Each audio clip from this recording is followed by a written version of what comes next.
오늘 말씀은 이제 성경의 목적과 능력이라는 제목으로 말씀을 나누겠습니다. 오늘은 특별히 기도원협회에서 이렇게 오셔가지고 예배를 주관하시는데요. 저는 예전에 군 생활을 영등포 구치소라고 하는 데서 했습니다. 경비교도대라고 하는 그런 특별 임무를 맡아서 했는데요. 이 교도소의 그 제수들 방들 들어가다 보면 그런 데도 다 성경들이 있어요. 교도소에도 있고 군대 가도 있고 성경이 없는 데가 없습니다. 호텔에 가도 있고. 그런데 그런 이제 곳에서 성경을 이제 보면 주로 대부분 기도원협회에서 나온 성경들이 많더라고요. 참으로 귀한 사역을 하는 단체라고 생각합니다. 하나님의 말씀이 필요한 곳마다 그렇게 말씀을 전파하는 그런 일을 담당하기 때문입니다. 여러분, 성경은 정말 놀라운 책이지요. 성경은 이제까지 있었던 모든 책 중에서도 가장 많이 팔린 베스트셀러이고 또한 가장 많은 언어로 번역이 돼서 또 이렇게 나가는 그런 책입니다. 그리고 이 세상에 끼친 영향력으로도 그 어떤 책도 성경과는 비교가 할 수 없는 그러한 책인 것입니다. 독일이 루터가 성경을 자기 나라 말로 번역을 했어요. 그러면서 독일의 문화와 실력이 아주 급상승하면서 아주 강대국이 되었죠. 우리나라도 성경을 번역하면서 문맹률이 많이 떨어지고 또 기독교 교육이 많이 전파되었습니다. 좀 신기한 것은 어떤 성도님들 중에서는 다른 책은 못 보는데 성경은 볼 수 있다고 하는 분도 제가 들었습니다. 그거는 좀 신기한 일인데 그것도 하나님의 역사라고 믿습니다. 성경을 통해서 하나님께서 그렇게 역사하는 일들이 있더라고요. 오늘 성경 본문을 보면 예수님의 이제 부활 사건을 기록한 이후에 사도 요한이 왜 내가 이 내용들을 기록했는지 그렇게 설명하는 내용입니다. 우리 다시 한번 30절과 31절을 읽어보도록 하겠습니다. 시작. 예수께서 제자들 앞에서 이 책에 기록되지 아니한 다른 표적도 많이 행하셨으나 오직 이것을 기록함은 너희로 예수께서 하나님의 아들 그리스도이심을 믿게 하려 함이요 또 너희로 믿고 그 이름을 힘입어 생명을 얻게 하려 함이니라. 아멘. 할렐루야. 하나님 말씀은 크게 오늘 보니까 두 가지 목적이 있었다. 이 요한복음을 비롯한 성경을 기록한 목적이 크게 두 가지인데요. 첫 번째는 뭐라면 따라해 보겠습니다. 예수님을 바르게 알고 믿도록 하는 것입니다. 31절 초반절을 보면 오직 이것을 기록함은 너희로 예수께서 하나님의 아들 그리스도이심을 믿게 하려 함이라 그랬습니다. 여러 가지 예수님이 하셨던 일들이 굉장히 많죠. 그걸 일일이 3년간에 그 사도 요한이 같이 이제 동고동락했잖아요. 일일이 다 기록한다 그러면 그 분량이 어마어마하겠죠. 그러나 요한은 모든 것을 기록한 것이 아니라 이 중에서 예수님이 정말 하나님의 아들이라고 하는 것을 보여주는 내용과 또 그분이 그리스도라는 것을 보여주는 내용을 추려가지고 기록했다는 것입니다. 성경은 여러분 성경 전체의 주인공이 누구시죠? 예수님이십니다. 할렐루야. 창세기부터 계시록까지 성경은 예수님이 주인공입니다. 구약은 오실 예수님에 대해서 말씀하고 있고 신약은 오신 예수님에 대해서 말씀하고 있어요. 그래서 우리가 이제 성경을 볼 때에 우리의 삶도 마찬가지인데요. 내가 누구에게 집중을 하면서 보느냐가 굉장히 중요하죠. 예수님에게 우리가 집중을 하고 하나님 말씀을 보기를 간절히 원합니다. 근데 그 예수님이 어떤 분이라고 했습니까? 예수님은 하나님의 아들이라고 말씀하고 있어요. 여러분, 예수님이 하나님의 아들이심을 믿으십니까? 예수님은 100% 인간이지만 100% 하나님이셨어요. 그래서 그 조건이 갖춰졌기 때문에 예수님이 십자가를 지실 수가 있으셨던 것입니다. 100% 하나님이기 때문에 죄가 없는 분이기 때문에 우리 대신 제물이 될 수가 있었고 또 예수님 100% 인간이었기 때문에 우리를 대표해서 십자가를 지실 수가 있으셨던 것이에요. 또 예수님은 그리스도라고 했습니다. 그리스도라는 것은 무슨 뜻일까요? 그리스도. 원래 원칙적으로는 이제 기름 부음을 받은 자라는 뜻인데 하나님이 인류를 구원하기 위해서 택하신 기름 부은 자를 이제 의미하는 것입니다. 창세기부터 우리를 구원하실 메시아에 대한 그런 내용들은 계속 이게 등장하는데 그것이 바로 예수님에 대한 말씀이에요. 그래서 우리가 성경을 읽다가 보면 자연스럽게 예수님이 하나님의 아들이시고 예수님이 우리 구원자구나, 이 사실이 우리 가운데 새겨지게 되는 것입니다. 그래서 사도 요한은 철저하게 이러한 목적을 가지고 성경을 기록했어요. 엊그제 신방을 하는데 우리 권사님 중에서 그 성경을 1년에 예전에는 15독도 했다 그러시더라고요. 그래서 어떻게 그렇게 했냐고, 시간만 나면 그냥 성경을 읽으셨다고 합니다. TV도 안 보고 인터넷도 안 하고 밥 먹고 시간이 있으면 무조건 성경을 보셔서 듣는 성경이 아니라 읽어서 15독도 하고 그러셨다고 그래요. 제가 기도원 협회 분들에게 좀 자랑을 하려고 그러는데 우리 성도님 수준이 그렇습니다. 성경 그렇게 많이 읽은 분들이 굉장히 많아요.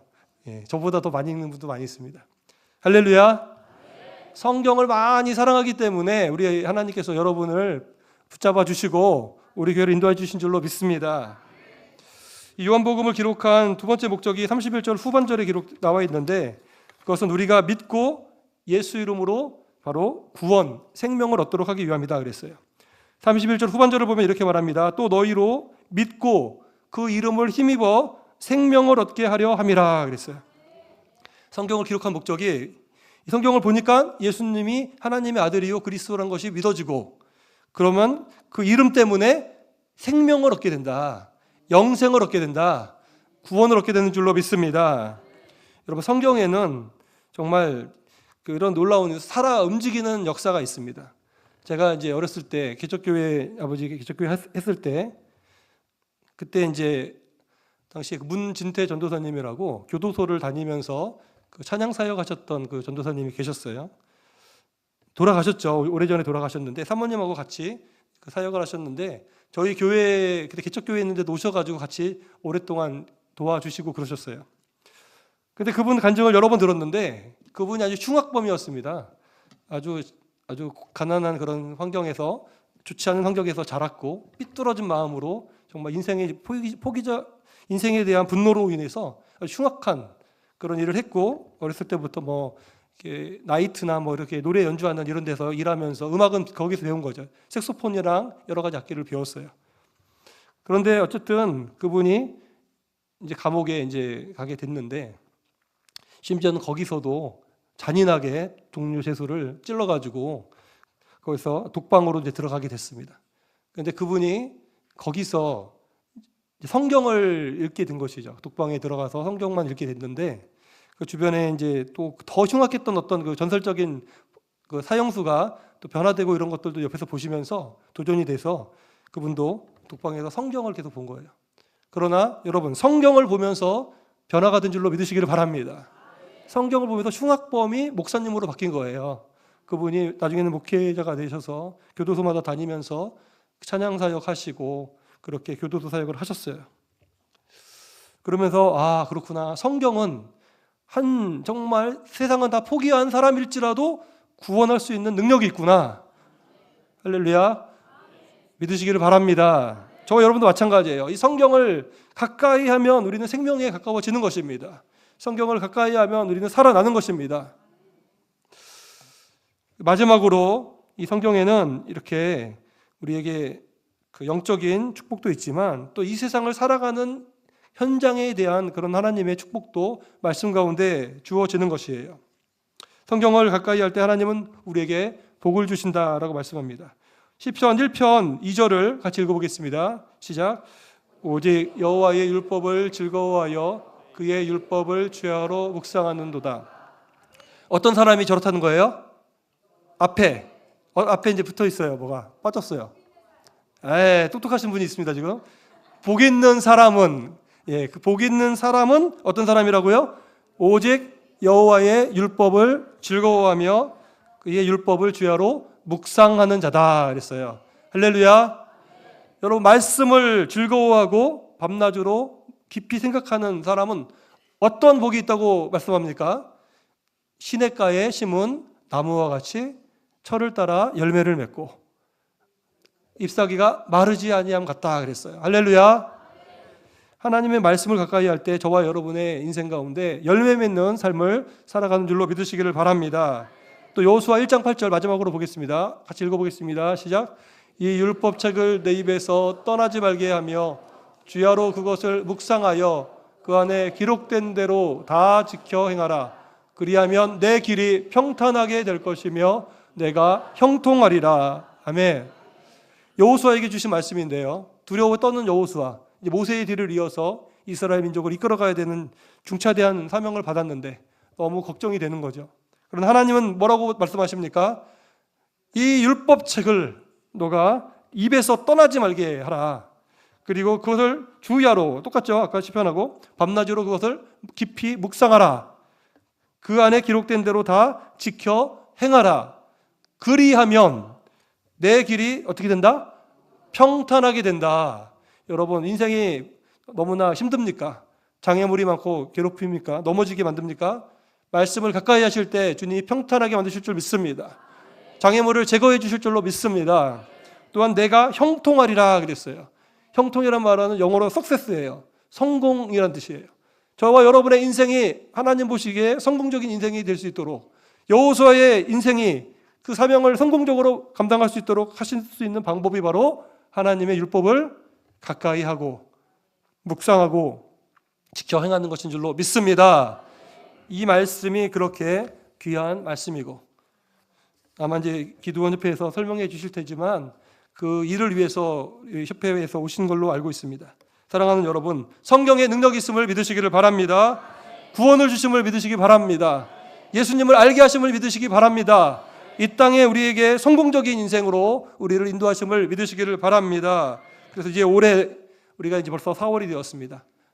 여러분 이제 남은 기간에 아까 제가 언급했던 15독을 하셨던 권사님 정말 많이 읽으셨죠? 우리도 다시 한번 도전을 받고 올해 정말 성경을 가까이 하는 축복의 한 해가 되시기를 주의 이름으로 간절히 축원합니다. 자, 기도하겠습니다. 하나님